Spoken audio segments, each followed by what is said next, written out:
Hello, everyone. This is Latasha Allen for Eve Safe Haven Project. I'm doing a video here on the subject of self-esteem. Do you have a high self-esteem or do you have a low self-esteem? Self-esteem is very important. It's part of our character. It's actually what makes us. It defines us, how we feel about ourselves, and you can either have a high or low self-esteem. A couple things here that can contribute to a low self-esteem or things such as name calling when people call you names or they batter you mentally. When you get a lot of mental abuse from someone, that can really lower your self-esteem, make you feel like you're a worthless person. Uh, Other contributing factors to low self-esteem is negative thinking on yourself. No one really giving you that negative, vibe or whatever word I want to use for that. But when you think of negative things on your own, when you battle yourself, when you have guilty feelings of things you may have done, that can cause low self-esteem as well. Just basically, it's all part of your mental state is what really can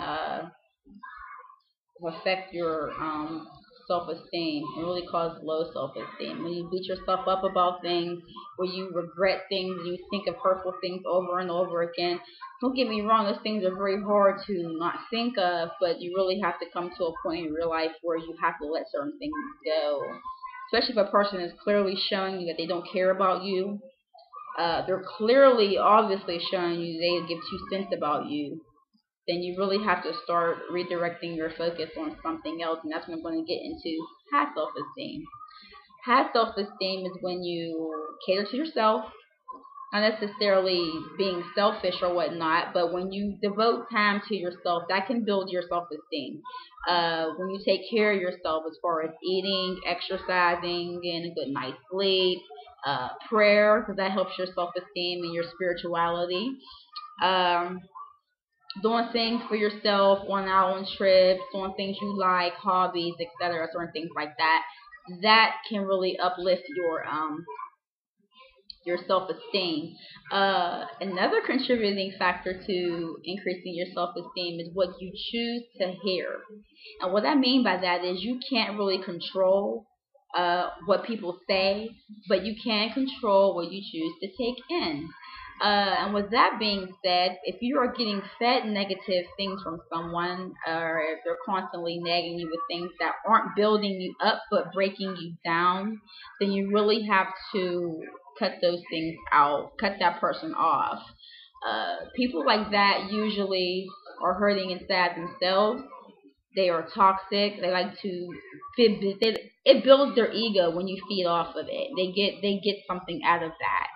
So if you're involved with someone who is constantly beating you down and name calling you and basically not doing things to uplift you, it's really not a healthy relationship emotionally, and it really can tear your self-esteem down.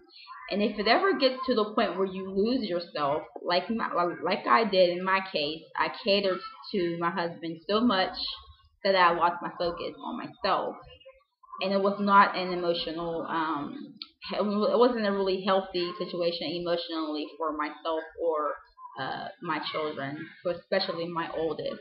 But I'm not really going to get into that. What I'm here to talk about is really to focus on yourself, build your self-esteem, encourage yourself, and stay strong no matter what. So those are basically the aspects of high self-esteem, low self-esteem. Love yourself. You only get one of you.